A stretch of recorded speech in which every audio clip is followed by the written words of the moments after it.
O programa a seguir é livre para todos os públicos.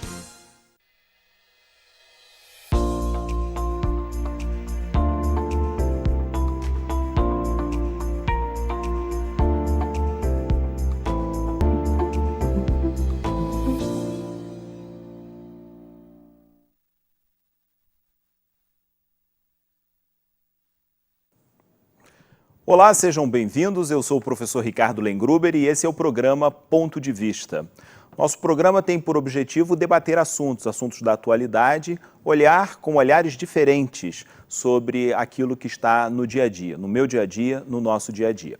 Hoje nós vamos conversar sobre violência, especificamente violência contra a mulher. Para isso, nós temos duas convidadas conosco, a doutora Aline Freitas, advogada, especializada na área criminal. E temos também conosco a professora Maria Clara Rebel, psicóloga com doutorado em psicologia social. As duas vão nos ajudar a debater sobre o tema, a refletir sobre violência contra a mulher. 1 minuto, a gente volta e começa o nosso bate-papo.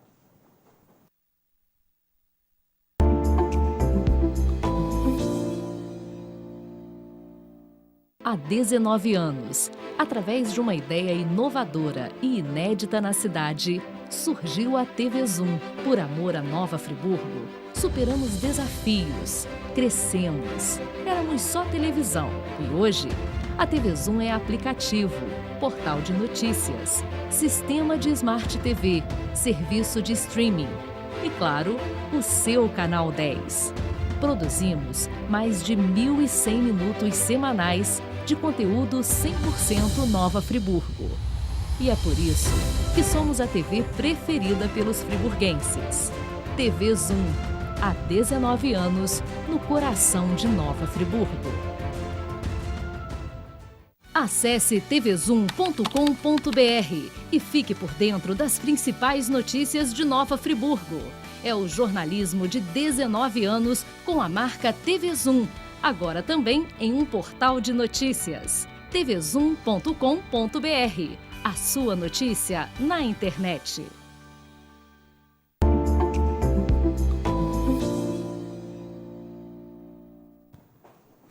Olá, nós estamos de volta, esse é o programa Ponto de Vista. Hoje nós estamos com a doutora Aline Freitas, advogada, e com Maria Clara Rebel, psicóloga.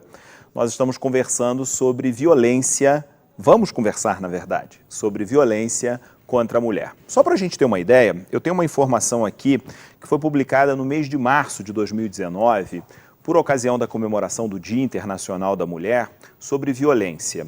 O Brasil teve 4.254 homicídios dolosos de mulheres em 2018. O número um pouquinho menor se comparado a 2017. Por quê? Porque desse total, 1.173 foram feminicídios. E aí a gente vai começar exatamente por esse ponto. Queria perguntar para a Aline, muito obrigado pela sua presença. Aline, efetivamente, o que é um feminicídio? Feminicídio é um tipo criado, um tipo penal, que não é autônomo, é uma qualificadora do delito de homicídio, tá? Em que a vítima é mulher em razão do gênero, não em razão da sua sexualidade, em razão do gênero. E ele pode ser dividido entre feminicídio íntimo, que é daquelas relações íntimas, de intimidade, de coabitação ou então o feminicídio não íntimo, que pode ser um serial killer que decide matar uma mulher. Tem como vítima preferencial mulheres, por exemplo? São mulheres, são sempre mulheres, mas nem sempre em decorrência de uma relação afetiva. Pode ser um crime de ódio, pode ser homofobia, pode ser... Então tem o íntimo e o não íntimo, mas é uma qualificadora e é um crime hediondo.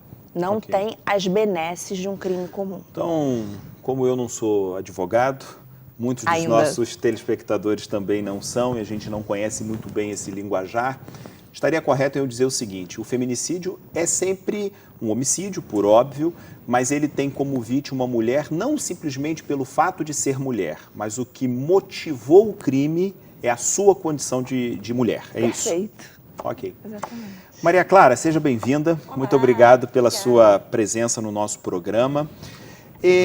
Como é que você faz a sua leitura na qualidade de psicóloga, de alguém que observa a sociedade sob o olhar da psicologia, a questão da violência contra a mulher? Pergunto isso porque há muitas entradas, há muitas janelas possíveis para a gente ler esse tema, né? Há a questão cultural, nós somos uma sociedade brasileira, mas de modo maior nós somos uma sociedade machista, patriarcal, uma sociedade centralizada, digamos assim, na figura do macho, na figura do homem, né? Mas a questão da violência propriamente, qual é o seu olhar, o que há de pesquisa sobre isso nesse momento? Oi, Ricardo.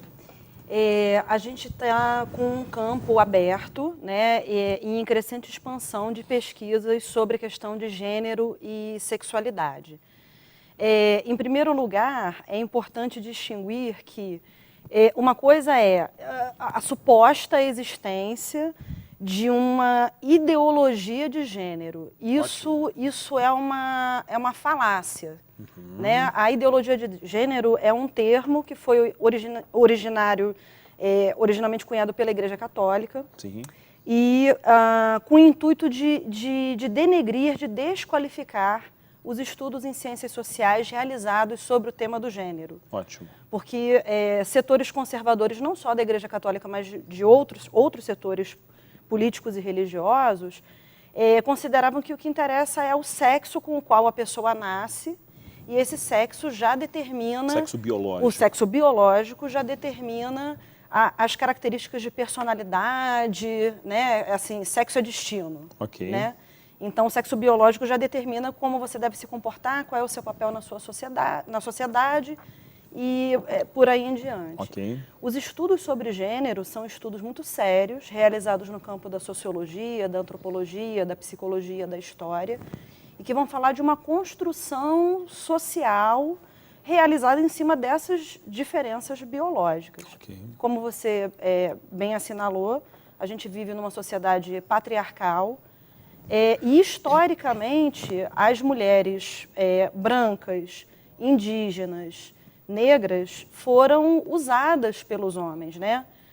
No Brasil colônia, os homens importavam mulheres brancas para casar e faziam uma utilização indiscriminada, né, abusiva, violenta, das escravas negras e das mulheres indígenas. Não é difícil a gente encontrar alguém que diga assim: minha avó foi pegando laço, né? Meu avô pegou minha avó no mato, minha avó no início ficou amarrada no pé da mesa, né? Porque senão ela fugia, não queria vestir roupa, não queria ser domesticada, né? Sim. Como um animal. E então a gente é um pouco herdeiro dessa cultura, né, em que os homens têm plenos poderes sobre o corpo e a vontade da mulher. Inclusive do ponto de vista patrimonial, né? Ou seja, é muito recente na história o fato de que as mulheres, as crianças, pertenciam, digamos assim, ao inventário de um homem, né? Ou seja, lá na lista dos pertences de um homem estava a mulher, ou estavam as mulheres, né? Isso é muito recente ainda, mas eu te interrompi. Eu não quero entrar no campo da Aline. Fique à vontade. Mas que eu saiba, até 1962, uma mulher para trabalhar fora, ela tinha que ter permissão por escrito do marido ou do pai. Perfeito, para viajar. No passaporte tinha, né? Tinha um espaço.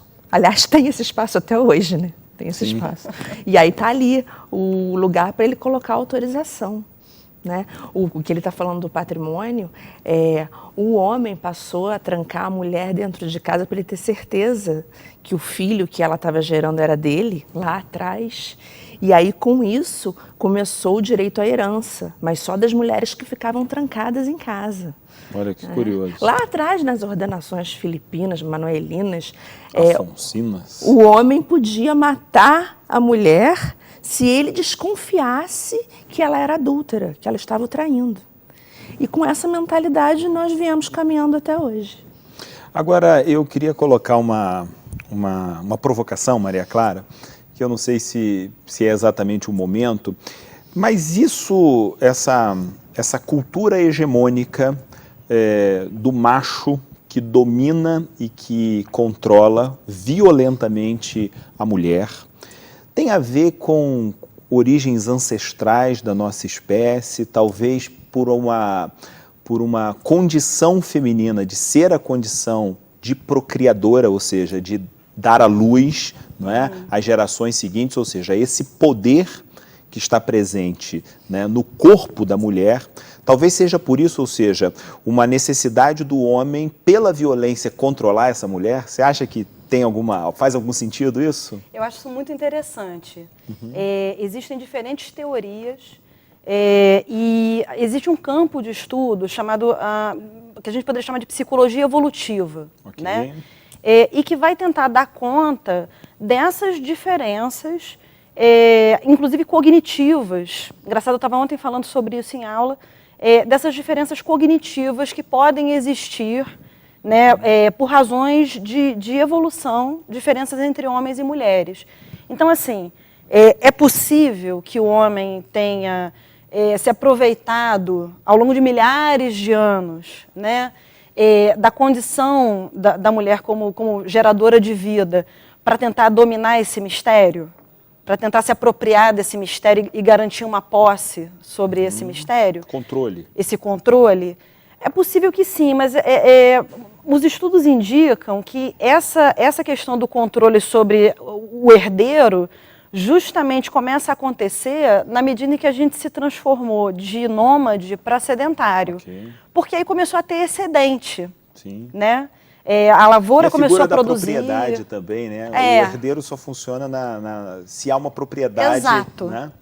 Então, o Não é- casamento monogâmico, ele Exatamente. surge junto com a Exatamente. propriedade privada. Tem Ótimo. esse entrelace, sim. Ótimo. É possível.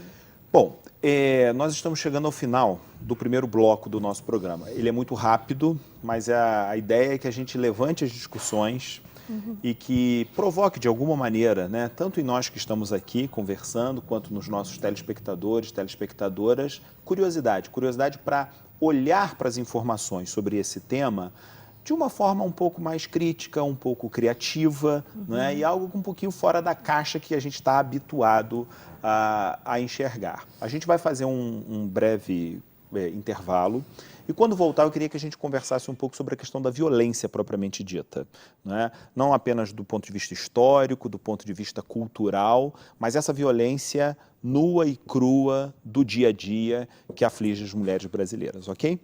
Daqui a pouquinho, depois do intervalo, a gente volta com a doutora Maria Clara Rebel, advogada, e com a doutora Aline Freitas. Doutora Maria Clara é psicóloga e doutora Aline Freitas, advogada. Até daqui a pouco.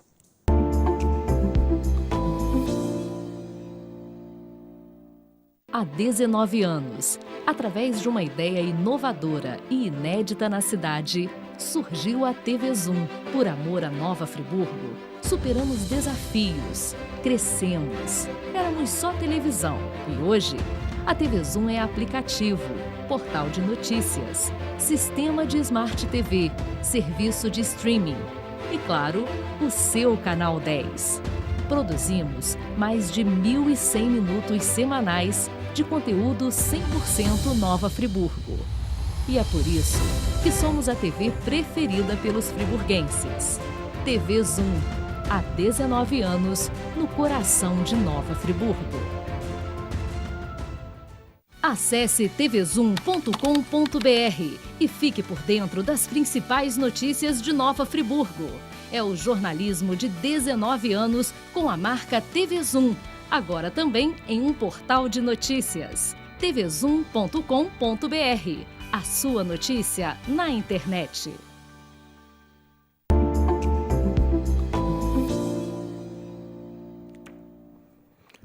Olá, nós estamos de volta, esse é o programa Ponto de Vista. Hoje nós estamos conversando, debatendo, meditando sobre violência contra as mulheres. Eu estou conversando com a Aline Freitas, que é advogada, e conversando também com Maria Clara Rebel, psicóloga. Aline, a gente conversava no bloco anterior sobre um pouco dessa cultura, uma cultura dominante, hegemônica, né, de mentalidades.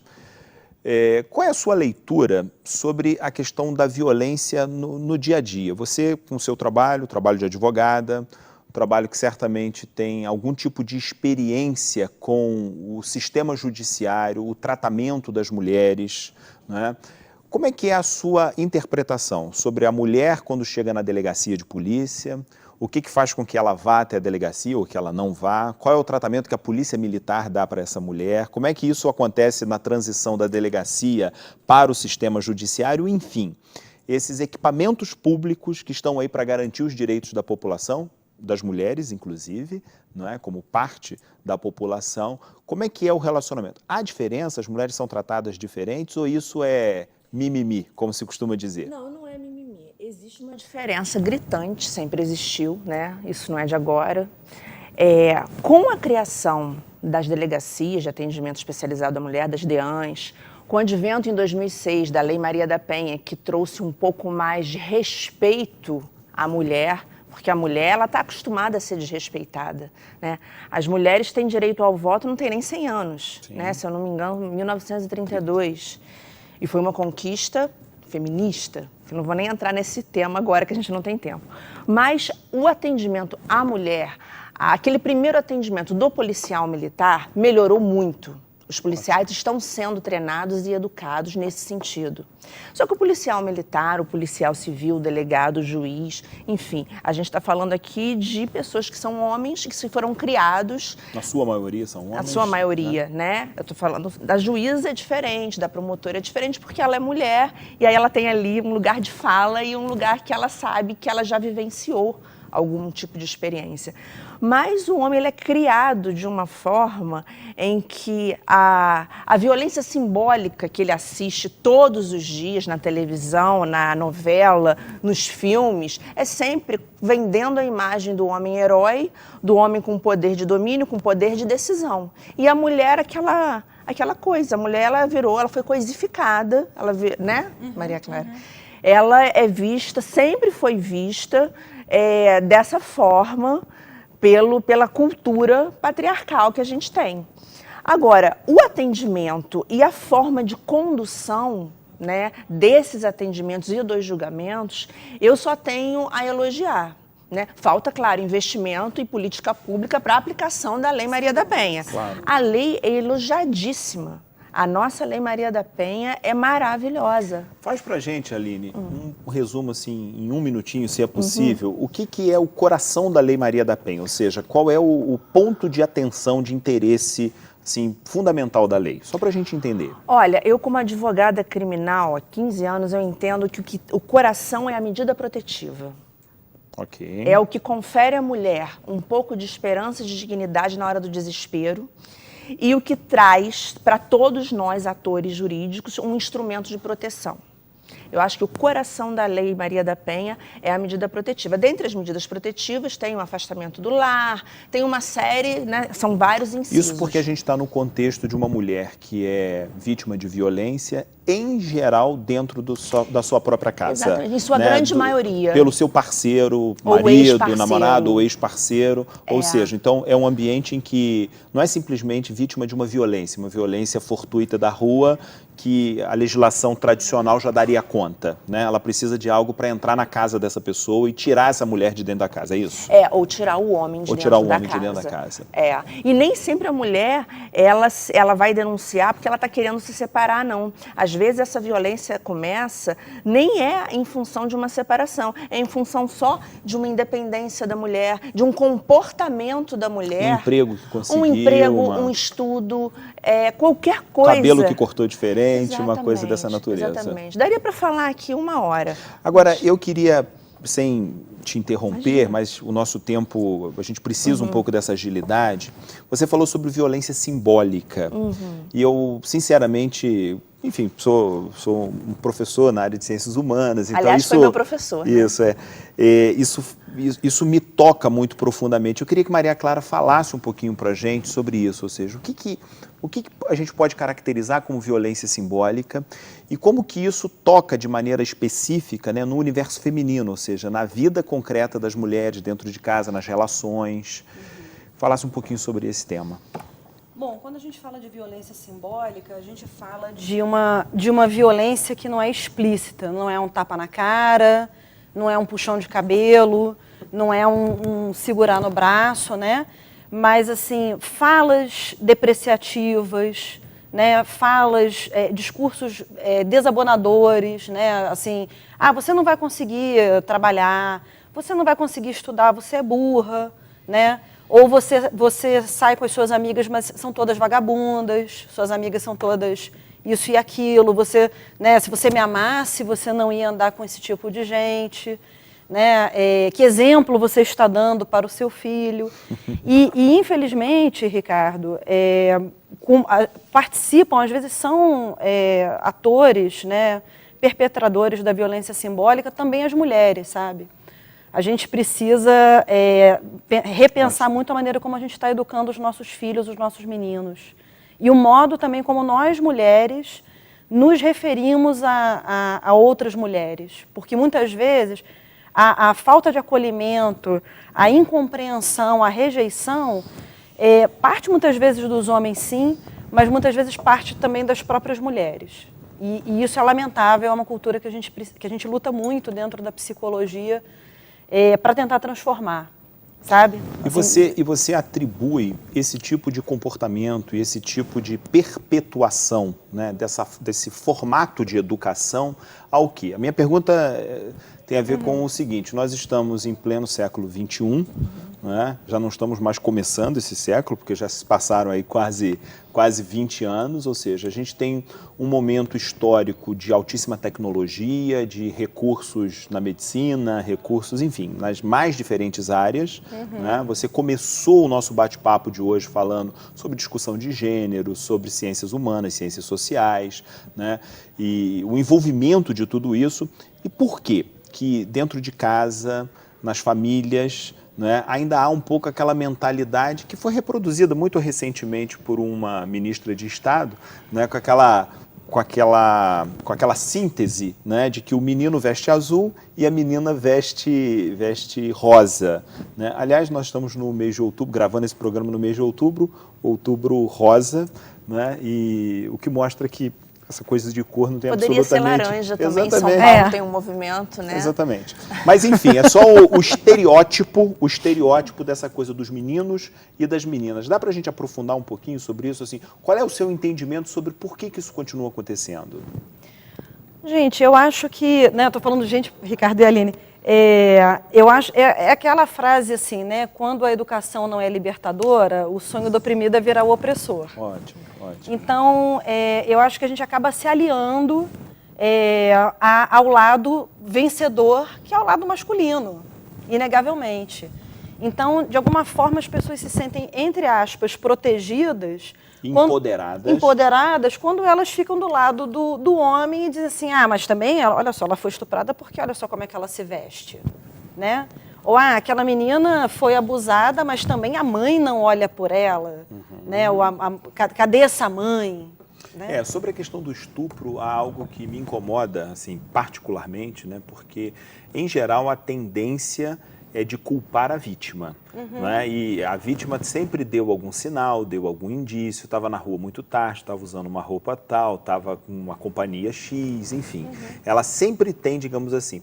Mas, infelizmente, o que a gente enxerga na prática, por exemplo, esses dias eu li num jornal de circulação nacional, né, uma criança de 3 anos de idade estuprada pelo companheiro da mãe, pelo padrasto, né?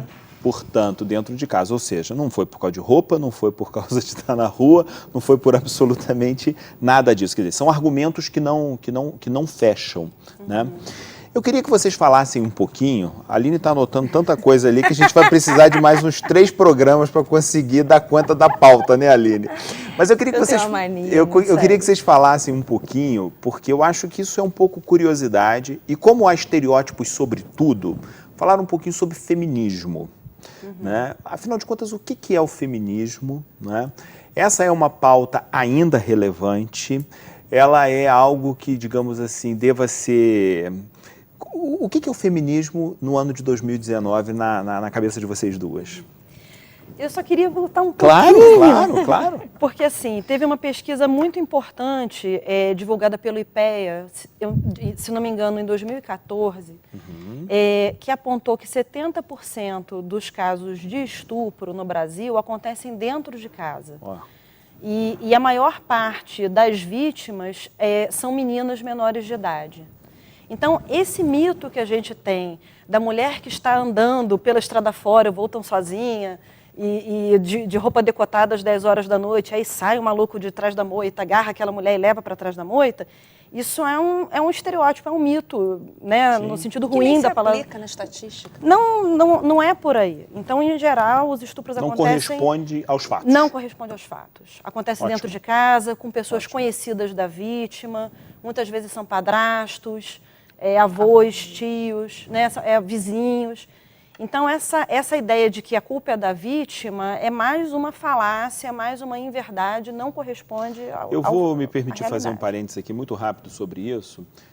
Há uns meses houve uma verdadeira perseguição a um livro de literatura infantil, em que o tema basicamente do livro era um rei, não é, que queria se casar com sua filha, né? E a triste história, o triste fim de Eredegalda é o título do livro, né? E o livro foi vítima de muita crítica, o autor sofreu uma verdadeira avalanche de críticas nas redes sociais, na imprensa. E o livro é exatamente uma denúncia de um homem, de um pai dentro de casa que quer possuir a sua filha, né? E que a leva à morte no final da história, porque a menina ela procura dar cabo da sua própria vida por causa disso. Esse talvez seja um caminho que a gente pudesse usar um outro programa inteiro para discutir, ou seja, como que a coisa da literatura, por exemplo, literatura infantil, literatura de uma maneira geral, contos de fadas, podem ajudar a gente a alertar para essas questões que estão aí no dia a dia, né? Mas eu queria voltar na história do feminismo. O que é o feminismo em 2019, Aline? Olha, Maria pode responder melhor do que eu, porque ela estuda com mais afinco. Mas o que eu posso dizer, levando em consideração o aspecto jurídico também, é que o feminismo é uma luta que todos nós deveríamos abraçar para buscar a equidade, né? Aquele equilíbrio entre o homem e a mulher. A mulher não quer ficar acima do homem, nem quer que o homem fique acima ou abaixo. A gente busca equidade. Feminismo, nesse caso, não é o oposto de machismo. É óbvio que não. Sim, óbvio que não. Acho que é importante a gente exatamente, fazer essa... é muito importante explicar. A mulher, ela não quer ser inimiga do homem, jamais. Muito pelo contrário. Nós adoramos vocês, a gente quer amar vocês, só que a mulher precisa buscar essa equidade, porque a mulher está aqui há muito tempo. E a mulher estando aqui há muito tempo vai fazer com que eu volte à sua última pergunta, como é o comportamento e o tratamento da vítima e do agressor nas salas de audiência, e o que a gente percebe ao vislumbrar a vítima da violência doméstica é que ela está sempre envergonhada, achando que a culpa é dela. Sim. Ela chega à delegacia... Uma autoculpabilização, exatamente. Né? Primeiro, ela acha que a culpa é dela pelo insucesso do casamento. Ela acha que ela é a responsável pela ordem e pelo amor e pelo sucesso dos filhos e do marido. Então, se qualquer coisa sai errado, ela já se culpa.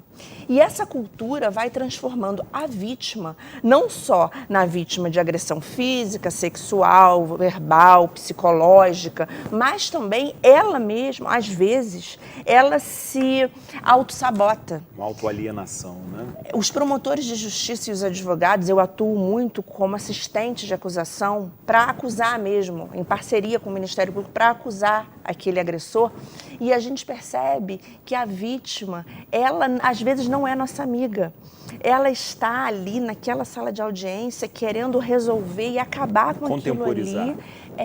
Ela diz o seguinte: não, eu já resolvi, ele já melhorou, isso foi só uma fase. E isso nunca é só uma fase, nunca, ela sempre volta. E acaba por perpetuar, digamos assim, essa cultura, né? E o homem, só para finalizar, ele nunca chega à sala de audiência com um comportamento parecido com um réu de tráfico de drogas ou de homicídio, aquele réu que chega envergonhado, querendo pedir desculpas. Ele fala assim: eu não sei o que eu estou fazendo aqui, Excelência. Não aconteceu nada demais. Não aconteceu nada demais, eu só dei um tapa nela porque o arroz ficou horrível. Isso é obrigação dela como mulher. Olha, Ricardo, eu até me exalto. Aviltante. Aviltante e muito frustrante para nós que tentamos ali buscar, assim, a manutenção da vida daquela vítima, né? Desculpa ter... Nada. Olha, nós temos 30 segundos para concluir o nosso programa. Eu queria entregar a palavra para vocês, dividirem esses 30 segundos, fazerem suas considerações finais sobre o nosso assunto, sobre o nosso programa de hoje. Bom, queria dizer que eu estou muito feliz de estar entre amigos e entre pessoas cultas, debatendo um tema de extrema relevância para a sociedade. E queria convidar os homens e as mulheres a refletirem, né, como boa psicóloga que sou, a refletirem sobre os seus posicionamentos, né? Tá na hora da gente repensar o modo como a gente age com os homens da nossa vida, repensar o modo como a gente age com as mulheres, né? Com as nossas mães, nossas irmãs, nossas amigas, nossas parceiras, para a gente ter uma conduta mais generosa uns com os outros, né? Uma conduta menos mesquinha, menos egoísta. E menos violenta. Menos violenta, sem dúvida. Aline.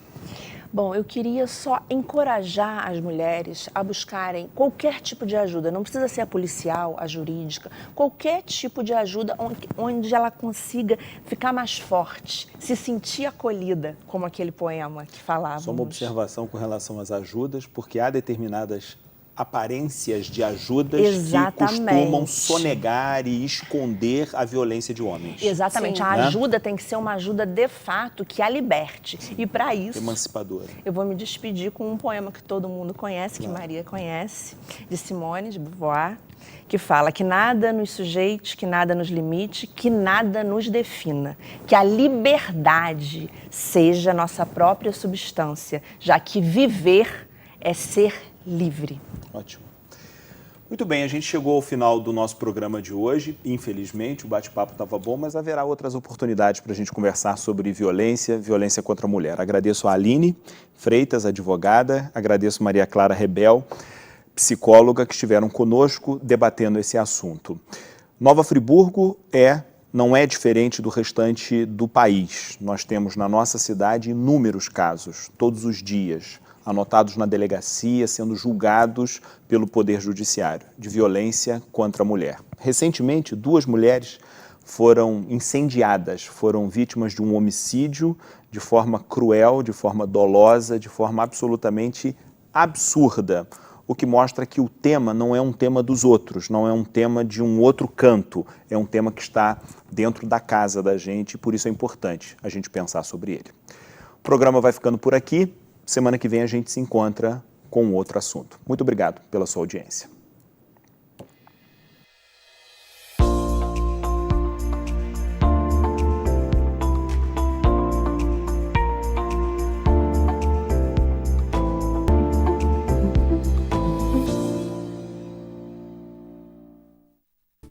Este e outros programas você assiste no aplicativo TV Zoom.